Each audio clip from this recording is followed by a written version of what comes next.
So the Running River Rainbowfish has been known about for a long time, but we've never really quite known if it was a different species or not.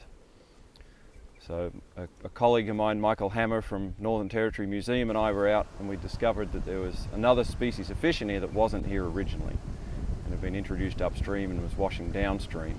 So we decided to take some action and bring back some live fish in order to save the species and to breed some to potentially translocate elsewhere.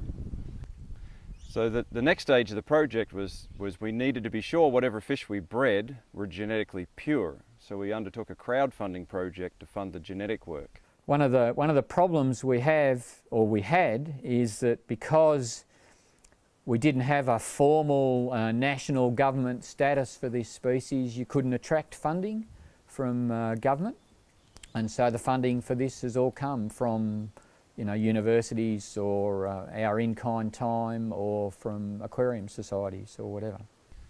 So the crowdfunding project, I contacted a lot of fish clubs across the world, mostly Europe, North America, Australia, and asked for donations to fund the genetic work. And most of the clubs I contacted came back and generously donated money.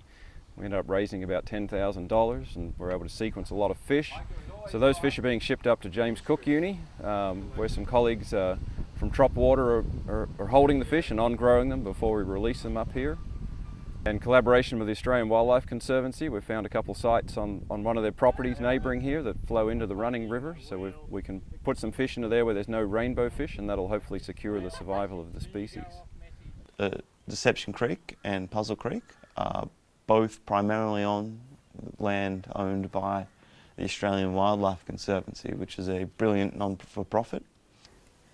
In the search for new habitat for Running River Rainbowfish, it's fortunate that Mount Zero Taravale is right next door, so the boundary is next to one of the sections of gorge where Running River Rainbowfish originally lived, and there are a couple of tributary creeks that run into Running River, and the upper habitat of these creeks has been isolated by waterfalls essentially that are on the edge of the where the range falls down towards the Burdekin River, and those creeks have got habitat where we think that the rainbowfish will be able to live and thrive. So there are no rainbowfish currently above those waterfalls, so they make perfect translocation sites.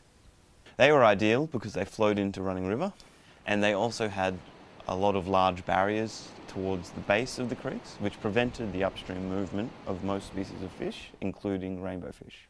So it's lucky also that because we're dealing with a short-lived fish, we can measure success quite quickly. So because rainbow fish, breed like stink and do it for a prolonged period of time, you can actually put fish in a creek and they can start breeding within months effectively, and you can determine success within a very short period of time. It's an amazing outcome in a short period of time that a small group of people with basically very few resources have been able to achieve. And I think that's a salutary lesson for anyone that's involved in fish conservation. You don't need huge wads of money or huge time frames to achieve success. This is not like, trying to save elephants that, live for bloody decades and whatever. This is something that you can do quickly and effectively, provided you have the right team, a little bit of funding and, the desire to achieve the outcome, basically. So the reason we're able to go global in our funding effort is because rainbow fishes are kept by people in fish tanks all over the world. Any aquarium store you walk into will have rainbow fishes from Australia and New Guinea in it. So it was a surreal feeling to see this fish swimming around in the wild and going forth and multiplying and prospering, and knowing that none of that would have been happening if I hadn't spent all those hours and late nights carting buckets from the car to the creek. It was absolutely amazing.